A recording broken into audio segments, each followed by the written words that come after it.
Biscayne Road, a graded dirt road that passes through the northern edge of Jackson County, Florida. It preserves a section of one of Florida's oldest map trails, the historic Pensacola-St. Augustine Road. This road was actually created by combining some traders' pathways where the traders used to go back and forth to Pensacola and St. Augustine to connect and obtain supplies, with some Native American trails and pathways, and with sections particularly east of what is now Tallahassee of the old Spanish Trail. The road connected Pensacola and St. Augustine, the two capitals of Florida at that time, and it crossed through what is now the northern part of Holmes and Jackson counties. Here in Jackson County, you can still see, very evident traces of this old road as you travel across this northern part of the county. No one knows exactly when this old road came into use, but it was first described in documents following the transfer of Florida from Spain to Great Britain in 1763. This map of the trail was drawn by British mapmaker Joseph Purcell in 1778, a time when America's Revolutionary War was at its height. The British expedition to which Purcell was attached stopped at the Creek Indian village of Red Ground, which stood at today's Neal's Landing Park on the Chattahoochee River. Well, it was on this site here at today's Neal's Landing Park that the Creek towns of the area, their chiefs and their principal men and head warriors, and the British military sat down for a council or a negotiation. What they wanted was for the Creeks here to join in the war against the American colonies, the war we remember today as the American Revolution or the Revolutionary War. The Creeks discussed it with the British. They finally agreed to do so. They had not much use really for the colonists who were living on the frontiers of Georgia, and they thought it might be a good opportunity to drive them back.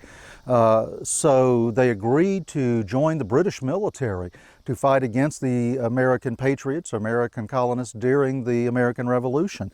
They left here, they went with the British all the way to St. Augustine, and they did take part in some skirmishing along the Florida-Georgia border.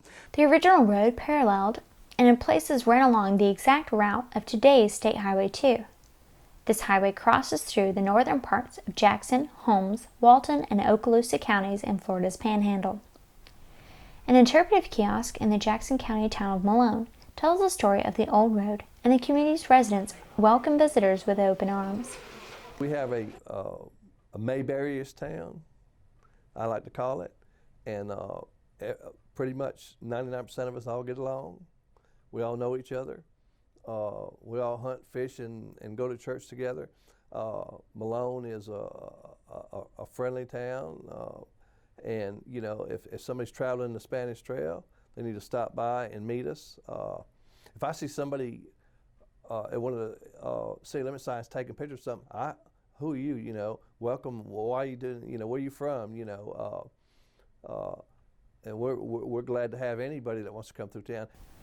As 2ATV passed through heading west, we found a delightful crowd and a fantastic lunch in the cafe at Yates Pharmacy and Gifts, just a few feet from the kiosk. Yates Pharmacy was established in 2006. We started in another building down the road, and as we grew, we decided to develop something in this store and a lot more room. We could have gifts, we could have prescription, and that's our main job here, is to help the people in the small town here not have to drive to get their prescriptions and their healthcare needs. So we started this, and it's just kind of blossomed into something bigger, and we're just having a good time here with it. We have a deli here. You can get some wonderful sandwiches. We have a daily special.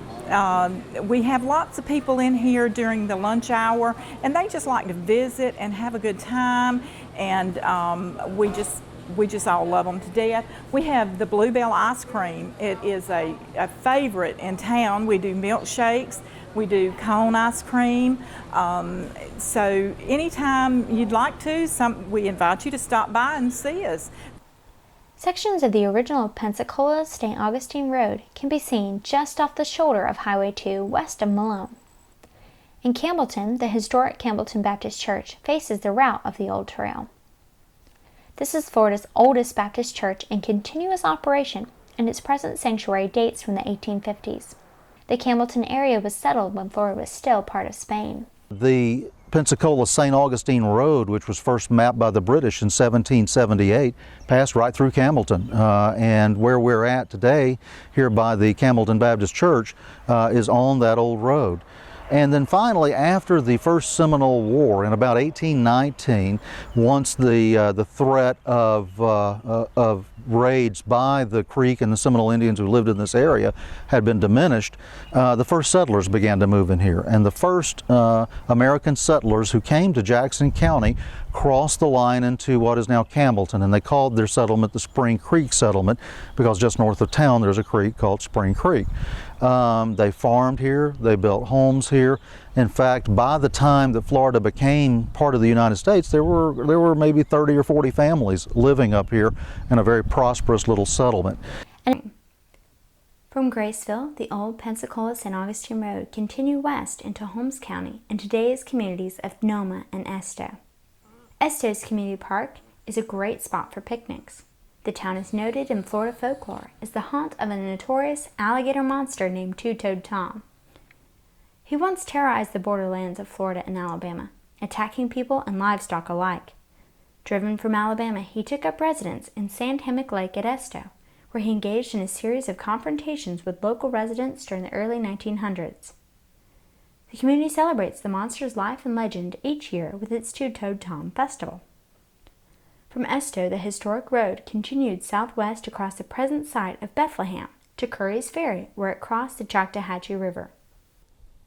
The story of Curry's Ferry is probably one of the most interesting in the Holmes County area. Now this ferry, as you see behind me, there's a back branch that comes off of the Choctawhatchee River here, and it made it a good place for crossing the river because there was a shallow spot, land in between, and people in the old days could get across.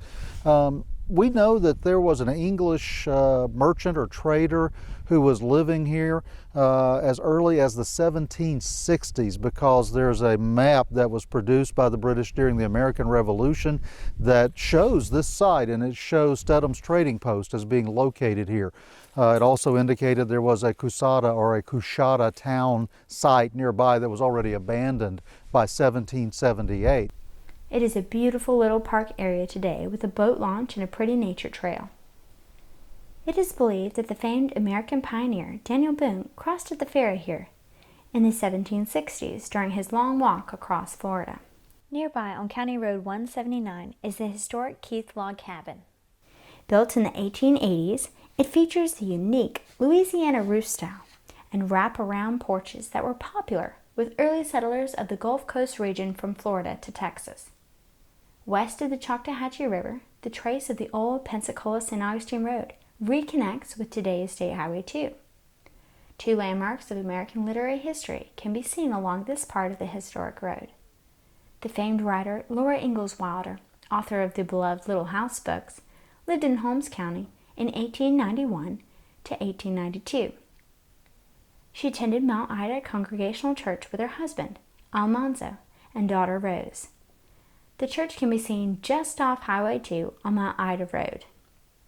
The site of the nearby Ingalls home is now marked by the little park and the pines. Well, we're at the Laura Ingalls Wilder home site here in Holmes County, Florida. A lot of people say it's in Westville. It's actually several miles north of Westville on Highway 163. But this is where she spent a year living among the Florida pines. At that time it would have been the Florida longleaf pine, and where she and her husband came hoping to get some help for a lung condition that he had. Actually, it turned out that the humidity here was just as bad as where they lived before, and so they only stayed about a year before they moved away. But it's neat. The family, along with the local landowner who owns the property, have gone together to create a little park in the pines, they call it, here at the site of the Ingalls Wilder home. The Laura Ingalls Wilder home site is just north of Highway 2 on County Road 163. Family descendants hold a reunion there each fall, and many still live in the area. It's very nice. It's very calming, soothing, nothing but the trees and the wind, and the just knowing that she walked here on this land is very calming. That somebody that lived here could write books, so it's very interesting. From Holmes County, the historic Pensacola-St. Augustine Road continued west through Walton, Okaloosa, Santa Rosa, and Escambia counties to Pensacola. Portions of the road can still be seen throughout the region, and some even remain in use today. To learn more about the Pensacola-St. Augustine Road, visit exploresouthernhistory.com or 2egg.tv. In Jackson County, Florida, I'm Rachel Conrad for 2egg TV.